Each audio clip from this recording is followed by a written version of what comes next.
ingin mempresentasikan hasil makalah kami yang berjudul Menilai dan Memilih Saham. Terdiri dari beberapa anggota, saya Widya Anggraini, ada Raha Akila, Afifah Umami, Iqbal Nawawi, dan Sarti Maria Hasibuan.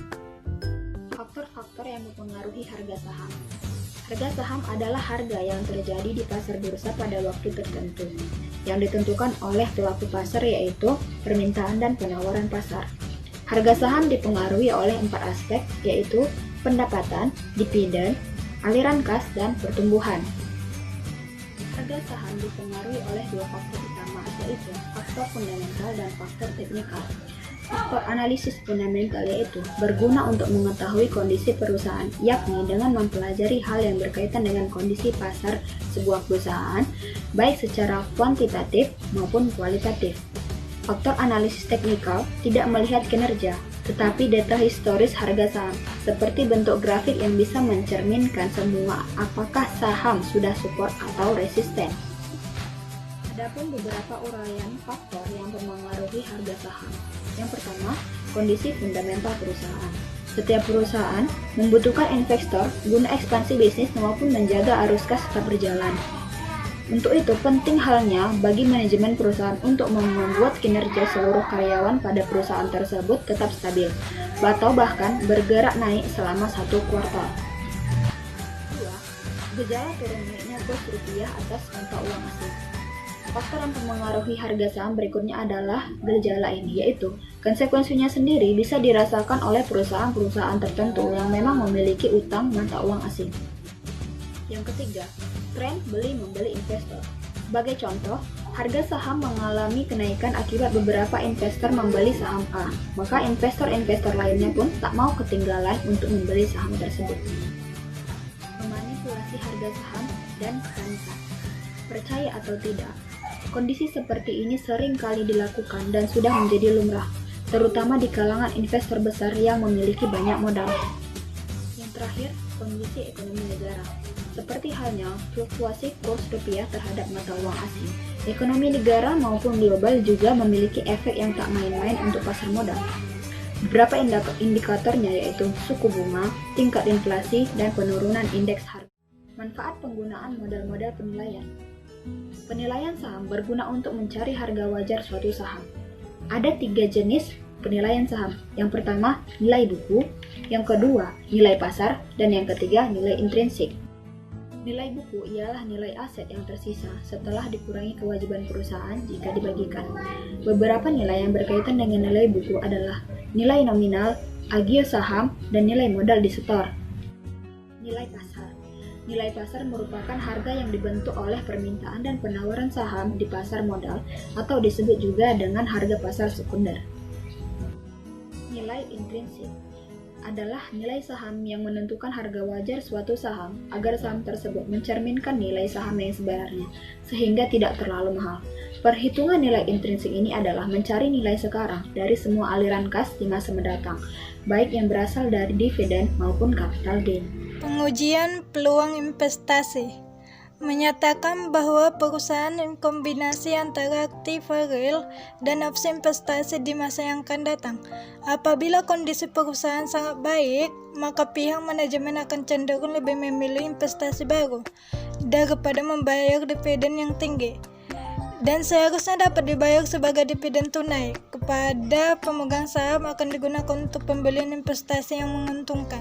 Selanjutnya, ketepatan estimasi tingkat diskonto. Komponen dalam penentuan nilai saham dengan pendekatan nilai sekarang adalah aliran kas atau cash flow. Aliran kas yang biasa dipakai dalam penilaian saham dengan pendekatan nilai sekarang adalah earning perusahaan atau berupa earning yang dibagikan dalam bentuk dividen. Model diskonto dividen merupakan model untuk mengestimasi harga saham dengan mendiskontokan semua aliran dividen yang akan diterima di masa yang akan datang. Secara sistematis, model ini bisa dirumuskan sebagai berikut. Adapun contoh dari pendiskontoan tersebut ialah Penawaran saham biasa. Saham biasa common stock merupakan saham yang menempatkan pemiliknya paling junior terhadap pembagian dividen dan hak atas harta kekayaan perusahaan apabila perusahaan tersebut dilikuidasi. Wujud saham adalah selembar kertas yang menerangkan bahwa pemilik kertas tersebut adalah pemilik perusahaan yang menerbitkan kertas tersebut.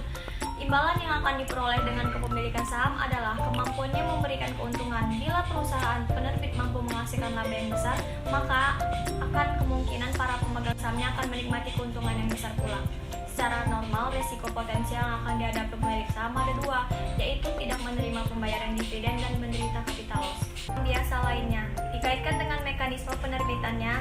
Yang pertama ada no par state value, dan yang kedua ada no par no state value atau munculnya untuk menghindari timbulnya contingent liabilities jika dijual dengan disagio dan untuk mengurangi pertanyaan seputar hubungan nilai nominal dan nilai pasar.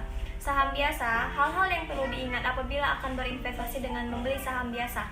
Yang pertama, tidak ada kewajiban bagi emiten untuk membeli kembali saham yang sudah dijual, kecuali ada keputusan lain dari pemegang saham. Dan yang kedua, kewajiban pemegang saham hanya sebatas jumlah saham yang dimilikinya. Dan yang ketiga, biasanya pemegang saham bisa mengangkat komisaris dan direksi untuk menjalankan perusahaan melalui RUPS.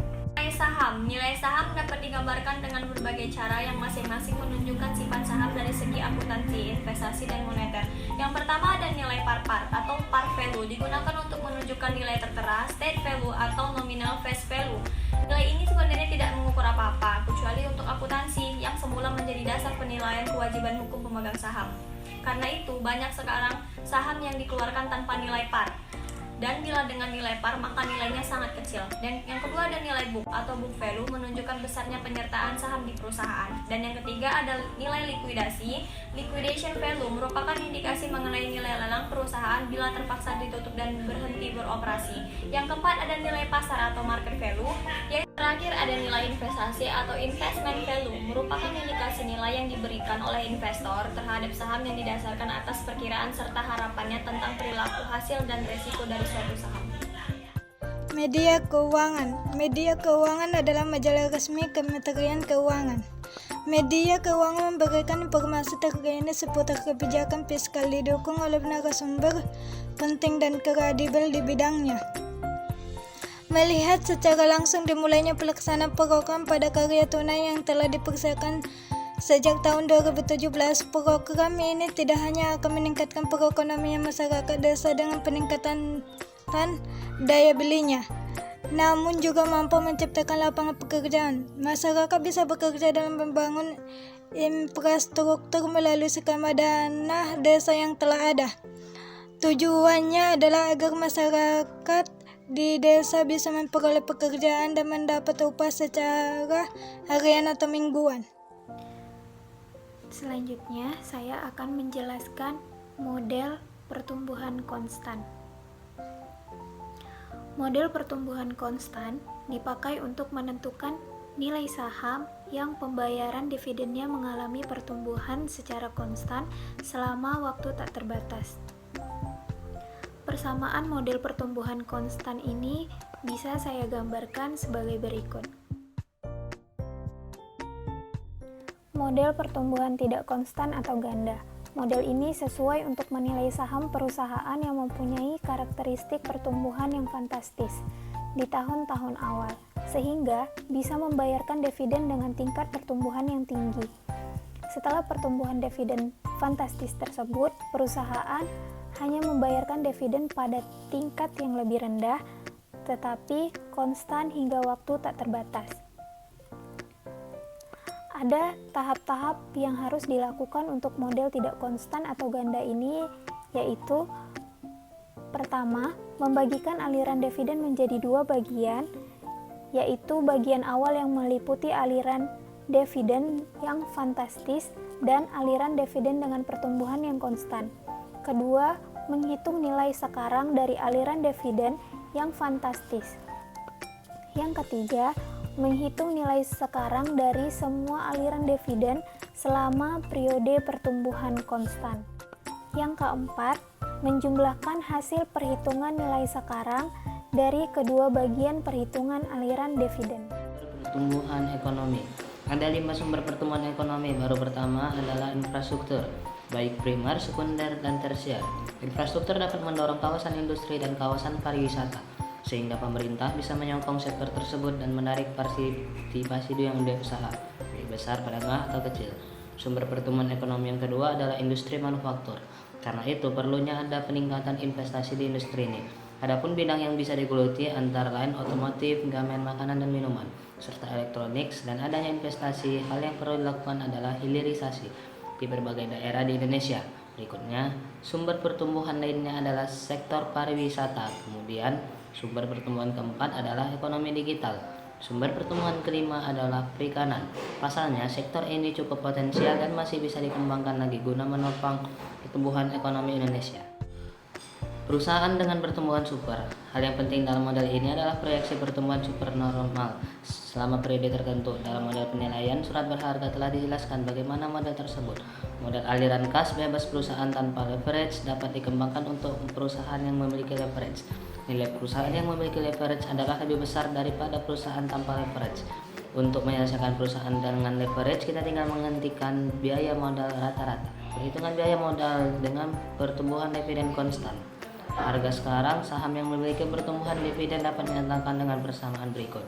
NWSO sama dengan DRG, D sama dengan Rp50, G sama dengan 5%, R 10%, NSO 50% kurang 5%, NSO sama dengan 50/5%, NSO sama dengan Rp1.000. Anatomi pemegang pasar saham. Harga saham menentukan kegayaan pemegang saham sehingga informasi menjadi penting bagi para investor dalam pasar modal. Informasi harga saham dibedakan menjadi informasi lemah, informasi setengah kuat, dan informasi kuat. Harga saham dapat ditentukan menggunakan analisis fundamental dan analisis teknikal. Faktor yang menentukan nilai harga saham dan analisa yaitu laba per lembar saham, rasio laba terhadap harga per lembar saham, rasio tingkat pengguna utang, dan penilaian pasar atas kinerja perusahaan. Analisis dan proses penilaian saham. Penilaian saham ada 3 jenis nilai, yaitu nilai buku, nilai pasar, dan nilai intrinsik saham. Nilai buku merupakan nilai yang dihitung berdasarkan pembukuan perusahaan penerbit saham. Nilai buku juga dapat ditentukan berdasarkan laporan keuangan perusahaan. Nilai pasar merupakan nilai saham di pasar. Nilai pasar dapat dilihat pada harga saham di bursa efek. Nilai intrinsik atau teoritis merupakan nilai saham yang sebenarnya atau seharusnya terjadi. Pendekatan dalam penentuan nilai intrinsik saham berdasarkan analisis fundamental, yaitu yang pertama, pendekatan nilai sekarang.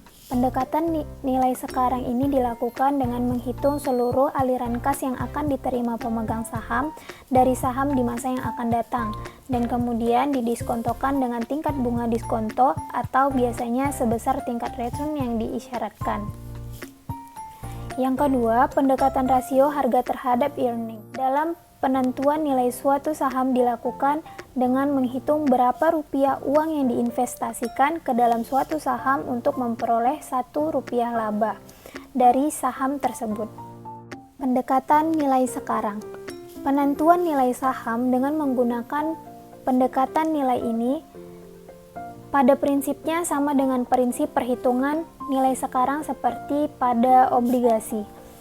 Nilai intrinsik atau nilai teoritis suatu saham nantinya akan sama dengan nilai diskonto semua aliran kas yang akan diterima investor di masa yang akan datang.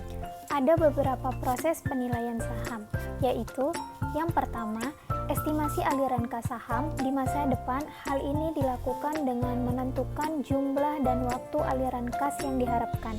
Yang kedua, estimasi tingkat return yang diisyaratkan. Estimasi ini dibuat dengan mempertimbangkan risiko aliran kas di masa depan dan besarnya return dari alternatif investasi lain akibat pemilihan investasi pada saham atau disebut sebagai biaya kesempatan. Tingkat return harapan dari setiap aliran kas bisa bersifat konstan sepanjang waktu atau juga bisa berubah-ubah. Yang ketiga, mendiskontokan setiap aliran kas dengan tingkat diskonto sebesar tingkat return yang diisyaratkan. Nilai sekarang setiap aliran kas tersebut dijumlahkan sehingga diperoleh nilai intrinsik saham yang bersangkutan. Dalam menentukan nilai teoritis suatu saham, investor perlu menentukan berapa besarnya tingkat return yang diisyaratkan atas saham sebagai kompensasi atau risiko yang ditanggung. Tingkat return yang diisyaratkan merupakan tingkat return yang minimum yang diharapkan atas pembelian suatu saham. Artinya, jika investor mempunyai tingkat return yang diisyaratkan 25% atas saham yang akan dibeli, maka return minimum yang diharapkan dari saham tersebut adalah 25%. Tingkat return minimum ini juga menggambarkan besarnya biaya kesempatan, yaitu hilangnya kesempatan memperoleh return dari alternatif investasi lain akibat keputusan untuk berinvestasi pada saham.